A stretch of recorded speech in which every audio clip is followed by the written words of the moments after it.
Baik, Assalamualaikum warahmatullahi wabarakatuh. Saudara sekalian, mari kita lanjutkan perkuliahan kita tentang geometri transformasi, dan kali ini topik yang akan kita bahas adalah mengenai geseran atau translasi.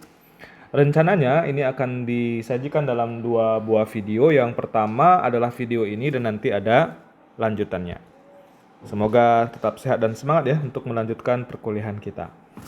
Baik, sebagai pendahuluan, di dalam bab sebelumnya, yaitu bab setengah putaran, telah dijelaskan bahwa setengah putaran dapat ditulis sebagai hasil kali dua pencerminan, yaitu kalau A adalah sebuah titik yang diketahui dan G serta H adalah dua buah garis yang tegak lurus di A, maka SA sama dengan MG MH. SA adalah setengah putaran dengan acuannya adalah titik A. Kalau MH adalah pencerminan terhadap garis H, kalau MG adalah pencerminan terhadap garis G.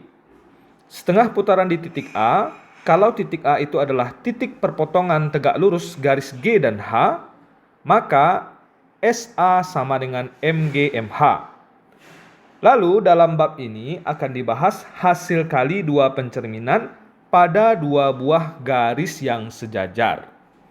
Ingat, kalau garisnya tegak lurus dan titik tengahnya itu adalah titik A ini, maka hasil kali dua refleksi pada garis yang tegak lurus tersebut akan sama dengan setengah putaran di titik potongnya.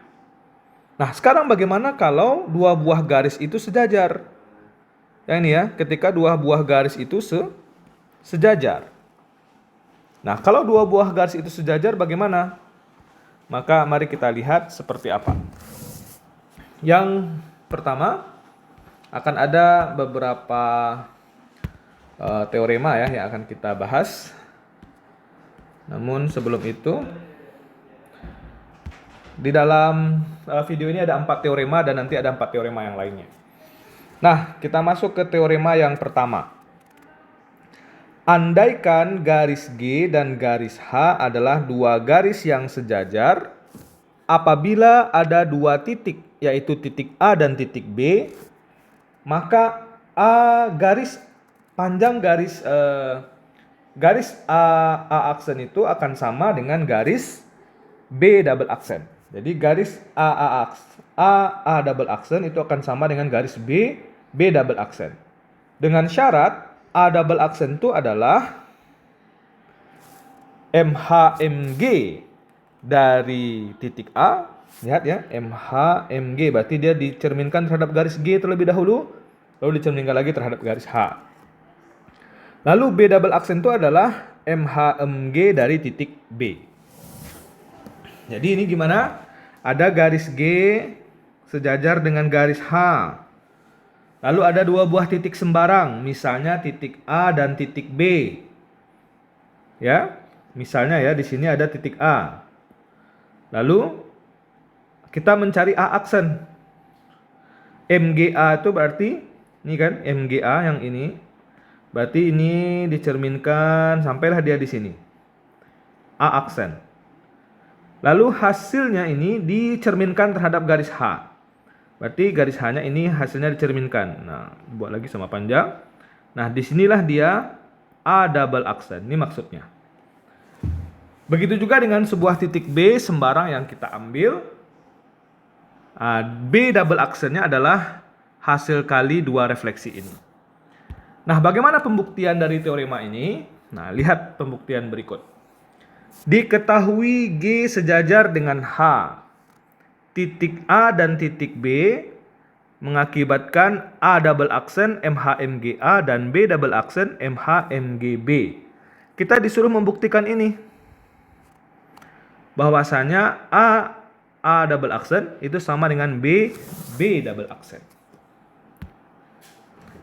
Kita tentukan sebuah sistem koordinat, jadi kita buat sebuah sistem koordinat dengan G adalah sumbu Y dan sebuah garis tegak lurus dengan G sebagai sumbu X. Jadi kita buat sebuah koordinat kartesius. Kalau kartesius itu kan tegak lurus ya. Nah, kita ambil garis G itu sebagai sebuah sumbunya. Kita misalkan dia sama dengan sumbu Y. Berarti kita perlu membuat sumbu X-nya kan? Nah, kita ambil sumbarang, lalu kita buat garis tegak lurus membuat sumbu X-nya tersebut. Misalnya seperti ini. Bayangkan kertas kosong, kemudian yang kita punya adalah garis G. Lalu untuk membuat garis tegak lurus tentu kita buat sumbu X-nya ya. Dapatlah garis tegak lurus. Ini sumbu X, ini sumbu Y. Y-nya tadi sama dengan garis G. Oke. Nah, berarti persamaan garis G itu apa? Kalau dia sama dengan sumbu Y, berarti garis G itu persamaannya adalah X sama dengan 0. Ini kan 0,0 nanti di sini. Maka X-nya adalah 0 ya di titik ini. Lalu persamaan garis G berarti adalah garis yang X sama dengan 0. Nah, ambil titik A dan titik B sembarang dengan syarat titik A itu tidak sama dengan titik B. Lalu, titik A dan titik B bukan anggota garis G dan juga bukan anggota garis H. H tadi sejajar dengan G, maka kita buat garis sejajar dengan G. Ini garis G, sumbu Y ya. Lalu kita buat garis sejajarnya H sembarang. Titik A dan B, kita misalkan titik A-nya di sini, titik B-nya di sini. Dia tidak sama. A dan B tidak sama. Lalu dia juga tidak terletak di garis G dan juga tidak terletak di garis H. Itu syaratnya. Nah, kita misalkan koordinatnya adalah yang A itu A1, A2. Berarti X-nya A1, Y-nya A2. Nah, titik B ini kita misalkan koordinatnya adalah B1 dan B2. Akan dibuktikan SNA sama dengan B double aksen dengan syarat N itu adalah titik tengah dari garis BA double aksen. Nah, sekarang kita tentukan A double aksen dan B double aksen. Lihat. Yang kita punya cuma garis, dan sumbu X, serta ada titik A dan titik B. Sekarang titik A perhatikan. Untuk membuat MG. Nah, jadi tadi kita punya ya. Yang kita punya tadi kan di sini A double aksen itu apa tadi? MHMGA kan? Ya enggak? Maka secara gambar kita punya titik A lalu kita cari pencerminan terhadap garis G. Caranya tentu buat jarak yang sama gitu ya, tegak lurus jarak yang sama, dapatlah titik A aksen di sini. Ini baru yang ini. Lalu hasilnya ini kita pencerminkan terhadap garis H. Ini garis H. Kita refleksikan lagi, dapatlah dia A double aksen. Lalu ada sebuah titik N, yang mana titik N itu didapatkan dari kita hubungkan B dengan A double aksen. Kita ambil tengahnya adalah N. Nah, yang akan kita buktikan, setengah putaran di titik N ini dari titik A itu adalah B double aksen. Ya, ingat setengah putaran. Yang akan kita buktikan, setengah putaran terhadap titik N dengan pusatnya titik N ini, dari titik A ini hasilnya adalah nanti B double aksen. Itu yang akan kita buktikan. Jelas ya bahwasanya garis G itu persamaannya adalah X sama dengan 0. Karena dia sama dengan sumbu Y. Berarti kan X-nya sama dengan 0 di semua titik ini. Andaikan persamaan garis H adalah X sama dengan N. Nah, kita misalkan garis H ini persamaannya X sama dengan N. Berarti titik ini adalah N. Ya enggak? Maka MGA A aksen, MGA sama dengan A aksen yaitu min A1, A2. Jadi ini titik A ini adalah A1, A2 nih ya. Lalu dicerminkan terhadap garis G, ingat nih 0,0 berarti nanti di sini titik A-nya ini tentu min A1 nih ya. Min A1 kan dia melewati sumbu ini ya. Kalau di sini A1 berarti sebaliknya adalah min A1. Lalu A2-nya tetap. Ini kan titik ini adalah A2. Nah, ini baru MGA. MH MGA sama dengan A double aksen. MH A aksen sama dengan A double aksen. A aksennya tadi kita dapatkan min A1, A2. Berarti MH A aksennya kita ganti dengan min A1, A2. Sekarang perhatikan ini. Kalau ini N berarti jarak dari sini ke sini adalah N. Kemudian jarak dari sini ke sini, ya dari titik ini ke garis H ini berarti N dikurang min A1. Karena A aksen ini adalah min A1 kan, A2. Betul enggak? Jadi jarak dari 0,0 ke N adalah N. Jarak dari titik ini ke sini adalah N dikurang, ini kan N dikurang yang ini. Ini adalah min A1.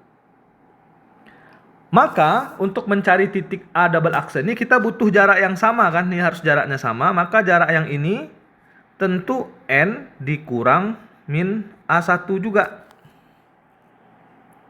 Sehingga berapa koordinat di sini? Nah, berapa koordinatnya? Tentu koordinatnya adalah semua ini ya. Ini min A1, jaraknya ini berarti min A1 ditambah yang ini berapa? N, ini negatif jadi tambah ya. Ini N tambah 1. N tambah 1. Ditambah lagi dengan ini. Ini N tambah A1. Bukan N tambah 1 ya. N tambah A1. Berarti ditambah N tambah A1. Dengan kata lain, ini sama dengan min A1 ditambah 2N tambah A1. Ini dia. Ini ya. Min A1 ditambah 2N tambah A1. Lihat. Yang ini N tambah A1, yang ini juga N tambah A1. Dari sini ke sini adalah min A1. Sehingga dari sini ke sini, min A1 ditambah N tambah A1 ditambah N tambah A1. Ini N tambah A1 ditambah N tambah A1 sama dengan 2 kali N tambah A1 kan? Nah ini dia. Min A1 ditambah 2N tambah A1, A2. Kan Y-nya tetap A2 kan? Y-nya tetap A2. Y-nya tetap ini. Sini. Sehingga koordinatnya menjadi ini kalikan ke dalam 2N ditambah 2A1 dikurang A1 tinggal 2N ditambah A1 A2. Begitu juga dengan titik B. Kalau B tadi adalah B1, B2, maka MGB-nya adalah B aksen, yaitu min B1, B2. MH MGB sama dengan B double aksen. Ini dia. Berapa koordinatnya? Tentu MH B aksen. B aksennya ini. Masukkan lagi ke sini. Lalu sama dengan yang tadi, dia menjadi min B1 ditambah 2N tambah B1 sama dengan ini, B2 sama dengan B double aksen, lalu dapatlah ini. Silahkan di stop videonya dan diulang kembali penjelasan Bapak tentang bagian ini. Lalu, karena N adalah titik tengah BA A double aksen, karena N adalah titik tengah BA double aksen, maka cara mencari rumus titik tengah bagaimana? Ya, ditambahkan koordinatnya. Jadi yang A ini apa tadi koordinatnya? 2N tambah A1, A2. Kalau titik B tadi apa koordinatnya? B1, B2. Maka kalau mencari titik tengah tentu yang X-nya sama X-nya ditambah lalu bagi 2. 2N tambah A1, 2N tambah A1 ditambah B1 dibagi 2, koma, Y-nya lagi. A2 ditambah B2 dibagi 2. Untuk mendapatkan koordinat ini caranya. Kemudian kita peroleh, ini diproses ya. 2N tambah A1 tambah B1 per 2, A2 tambah B2 per 2, dan ini ya, ini N kan, ini koordinatnya yang N tadi. Lalu titik A tadi koordinatnya apa? A1, A2. Kita cari SNA. Nah, cara mencari SNA adalah dengan rumus ini. 2 dikali ini dikurang A1, 2 dikali yang ini dikurang A2. Ya, ini rumus yang sudah ditemukan di setengah putaran. Coba lihat lagi di setengah putaran bagaimana cara mencarinya. Lihat lagi di penjelasan kita tentang setengah putaran, bagaimana kalau ada 2 buah titik pusatnya ini koordinatnya. Lalu ada titik A. Bagaimana mencari SN-nya? 2 dikali ini dikurang A1, lalu 2 dikali ini ya, 2 dikali ini dikurang A2. Dapatlah dia 2N tambah B1, B2. Dan kalau kita lihat yang ini 2N tambah B1, B2 itu merupakan koordinat untuk B double aksen. Ya, untuk B double aksen ini. 2N tambah B1, B2 adalah koordinat untuk ini.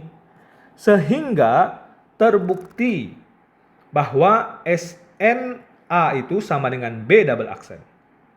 Dengan demikian, A double aksen itu akan sama dengan B double aksen. Oke? Kesimpulannya, setiap ruas garis berarah dengan pangkal sebuah titik dan berakhir di titik petanya oleh MHMG adalah ekivalen dengan setiap garis berarah seperti di atas. Jadi hasil transformasi MHMG adalah seakan-akan menggeser setiap titik sejauh jarak yang sama dan searah. Transformasi yang demikian kita kenal dengan istilah translasi atau geseran. Nah, jadi setiap ruas garis berarah kalau dia direfleksikan MHMG dengan yang sama gitu ya, maka dia seolah-olah bergeser dengan arah dan juga jarak yang sama. Nah, coba kita lihat ya. Nih, titik A ini kalau dengan MGMH, ini dari sini ke sini nanti ekivalen dengan ini. Ya. Jadi kalau titik ini nanti di sini, maka dia akan ekivalen lagi. Jaraknya itu.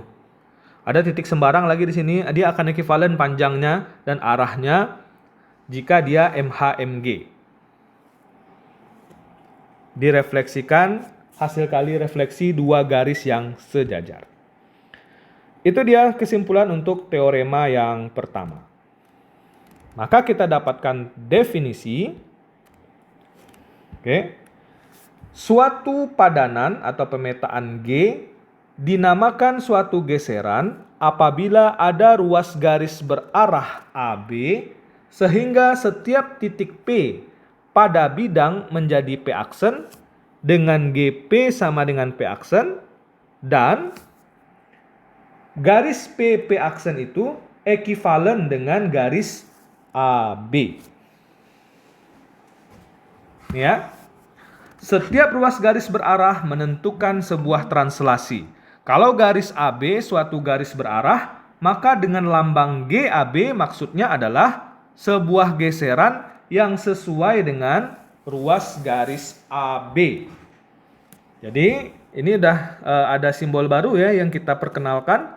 Ini hanya penyimbolan kita di buku lain, itu bisa saja berbeda. Tapi yang kita maksudkan dalam pembelajaran kita ini adalah simbol G itu artinya geseran atau translasi. Jadi kalau GAB berarti geseran yang sesuai dengan garis AB. Kalau SA apa kemarin? Berarti SA itu adalah setengah putaran dengan acuan titik A. Kalau SN setengah putaran dengan acuan titik N. Gitu ya. Kalau MH berarti pencerminan terhadap garis H. MS berarti pencerminan terhadap garis S. Sekarang ada simbol baru yaitu GAB. Berarti geseran yang sesuai dengan garis AB. Ada lagi misalnya kalau GCA berarti geseran yang sesuai dengan garis CA. Baik. Ada 3 teorema lagi. Semangat ya. Baik. Ini adalah teorema yang kedua. Apabila garis AB ekivalen dengan garis CD, maka GAB sama dengan GCD. Nah, bagaimana pembuktiannya? Mari kita lihat pembuktiannya. Kita punya garis AB ekivalen garis CD ya, yang kita punya garis AB ekivalen dengan garis CD. Dan kemudian ambil sembarang X, ambil garis sembarang X, bukan garis ya, X itu adalah titik sebarang. Misalkan geseran AB dari X itu sama dengan X1 dan GCD dari X itu sama dengan X2. Jadi GAB dan GCD didefinisikan seperti ini. Apa GAB itu? GAB adalah geseran yang sesuai dengan garis AB. Kalau GCD berarti geseran yang sesuai dengan garis CD. Nah, kalau dia seperti ini maka garis XX1 itu ekivalen dengan garis AB dan garis XX2 ekivalen dengan garis CD. Karena AB sama dengan CD, maka XX1 sama dengan XX2. Ini berarti bahwa X1 sama dengan X2. Jadi GAB itu sama dengan GCD. Jadi teorema 2 ini cukup singkat ya pembuktiannya. Jadi kalau kita perhatikan dari penjelasan ini, maka kita bisa lihat bahwa jika AB itu sama dengan CD, maka geserannya juga sama. Itu ya inti dari teorema 2. Lanjut ke teorema 3. Andaikan G dan H adalah dua garis yang sejajar dan CD merupakan sebuah garis berarah tegak lurus pada G, dengan C terletak pada garis G dan D terletak pada garis H. Apabila AB ekivalen dengan 2CD, maka GAB sama dengan MHMG. Baik, nah kita ulang ya. Untuk teorema 3, andaikan garis G dan H adalah dua garis yang sejajar dan CD merupakan sebuah garis berarah tegak lurus pada G dan C itu terletak di G dan D itu terletak di H. Apabila garis AB itu ekivalen dengan dua garis CD, dua kali garis CD, maka GAB itu sama dengan MHMG. Teorema 3 akan kita buktikan. Ya, seperti ini ya. Ambil titik P sembarang. Jadi kita ambil sembarang titik P. Misalkan P aksen itu adalah GABP. Berarti titik P itu digeser searah garis AB gitu ya, yang bersesuaian dengan garis AB. Dan P double aksen adalah hasil kali refleksi dari titik P, dua kali refleksi ya. MG pertama terhadap garis G, lalu hasilnya direfleksikan terhadap garis H. Akan dibuktikan bahwa P aksen nanti ya, P aksen itu akan sama dengan P double aksen. Ini yang akan kita buktikan. Bahwasanya hasil kali dua refleksi ini terhadap dua garis sejajar, ini garis G dan H-nya sejajar ya. Kalau garis G dan H-nya tegak lurus itu setengah putaran samanya nanti. Tapi kalau GAB, M dan H dan G-nya itu adalah sejajar dengan dua buah garis sejajar, maka dia sama dengan geseran nanti.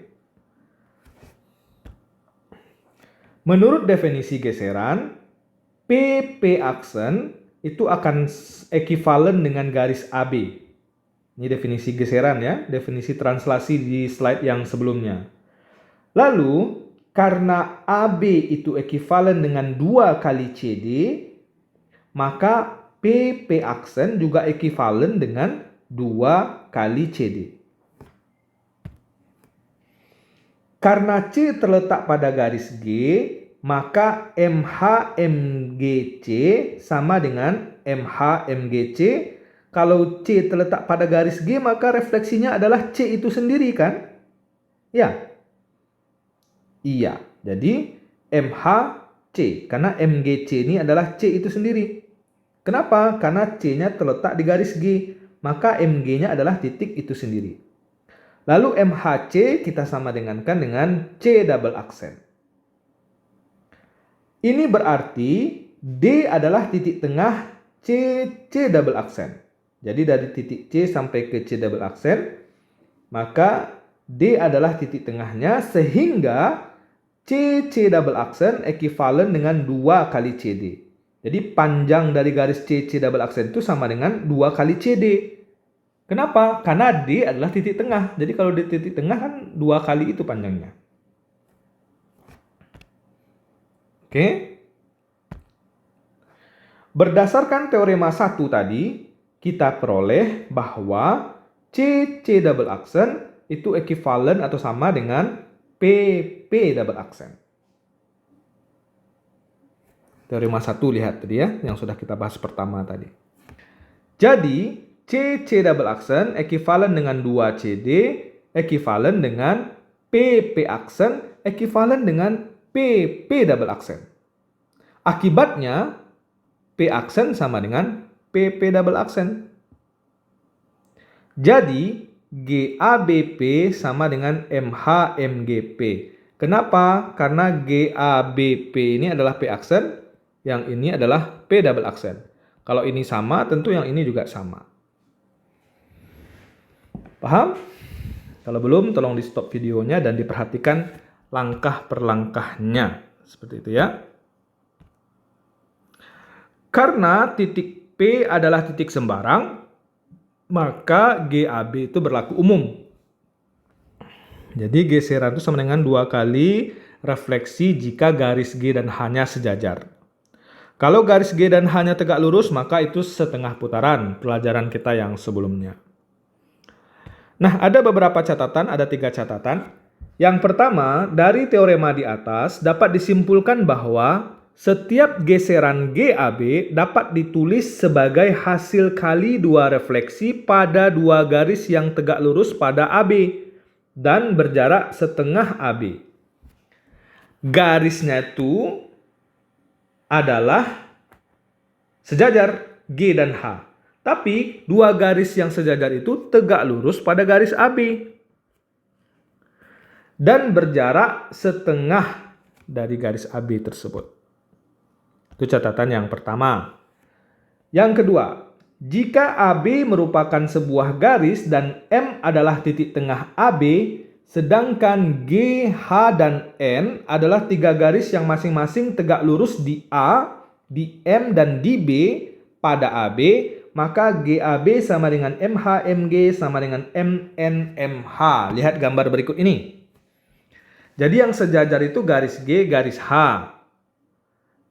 Lalu dia tegak lurus dengan garis AB. Ini kan garis AB, yang di bawah ini garis AB, garis G, garis H itu tegak lurus. Untuk yang pertamanya. Kalau untuk yang kedua, ada 3 garis. Garis G, garis H, dan garis N. Yang tegak lurus dengan garis AB itu di titik A, ya, garis G di titik A, garis H di titik M, garis N di titik B. Tegak lurus terhadap garis AB. Maka GAB itu sama dengan MHMG, gitu ya, MHMG itu sama juga dengan MNMH. Jadi kalau seperti ini berarti kan yang pertama dulu dikerjakan. Garis G dulu refleksinya, lalu terhadap garis H. Kalau ini berarti garis H dulu refleksinya, baru garis N. Gitu ya. Lalu catatan yang ketiga, karena setiap geseran sebagai hasil kali dua refleksi, sedangkan refleksi adalah suatu transformasi, maka suatu geseran adalah suatu transformasi yang merupakan isometri. Jadi suatu refleksi adalah suatu isometri. Suatu geseran adalah suatu isometri langsung, sebab setiap refleksi adalah suatu isometri lawan. Nah, ini hubungannya dengan isometri. Isometri kemarin ada dua, isometri langsung dan isometri lawan. Nah, ingat lagi tentang catatannya tentang isometri. Lalu berikutnya ini adalah teorema yang keempat. Nah, tentang inverse dari translasi. Jika GAB adalah sebuah translasi atau geseran, maka inverse dari GAB itu adalah GBA. Perhatikan, AB arahnya ini harus harus diingat. GAB berarti arahnya searah AB geserannya. Tapi kalau GBA berarti arah geserannya searah BA. Jadi inverse geseran searah AB itu adalah geseran searah BA. Mari kita buktikan. Geseran adalah hasil kali dua refleksi. Ini sudah terbukti di teorema 3. Geseran itu hasil kali dua pencerminan. Refleksi itu adalah transformasi. Udah terbukti pada teorema saat kita membahas tentang refleksi. Tiap transformasi memiliki inverse, memiliki balikan. Nah, ini juga sudah terbukti dalam teorema saat kita belajar tentang transformasi inverse. Maka setiap geseran juga memiliki inverse. Nah, itu ya.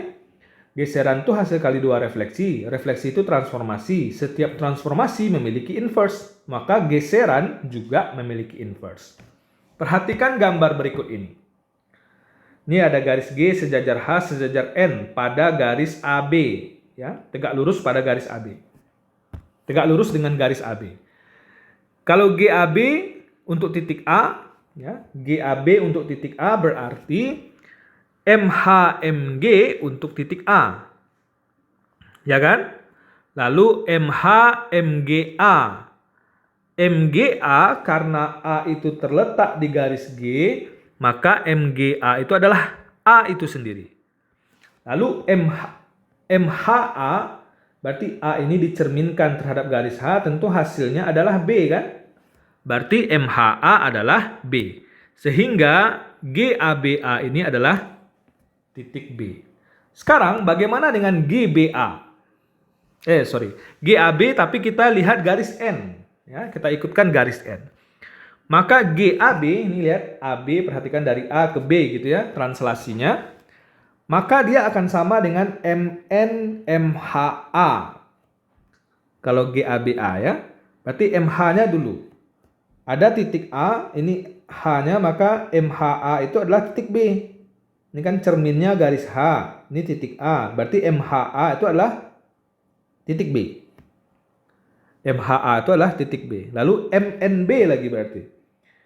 Karena B terletak di garis N, maka MNB itu adalah B itu sendiri.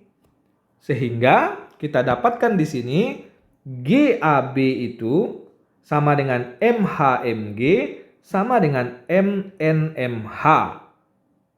Ya. Cukup jelas? Oke. Berikutnya yang sebaliknya lagi GBA. Kita perhatikan. GBA berarti MHMN dari B. Kita lihat GBA. Berarti garisnya BA lagi ya. Searah BA, bukan searah AB. Searah BA yang kita perhatikan. Berarti kalau untuk GBA dari titik B, maka dia MHMNB. Perhatikan, urutannya perhatikan. Kalau dia searah BA berarti MHMNB. MNB itu adalah B itu sendiri karena B terletak di garis N. MHB adalah A. Nah, ini dia ya. MNB adalah B itu sendiri. Kenapa? karena B terletak di garis N, maka pencerminannya tentu titik itu sendiri. Lalu MHB, pencerminan B terhadap garis H, lihat ke sini. Pencerminan titik B terhadap garis H, tentu ini kalau dicerminkan ke sini dia larinya, yaitu titik A. Ya kan? Dapat titik A. Sekarang, GBA dengan pendekatan MGMH. Coba lihat urutannya. Dia BA juga, tapi MGMH lagi. Ya. Berarti terhadap garis H terlebih dahulu. B terhadap garis H adalah A. Lalu MGA adalah A itu sendiri. Ya. MHB. MHB kita perhatikan terlebih dahulu. Jadi kalau MHB berarti apa? Adalah titik A.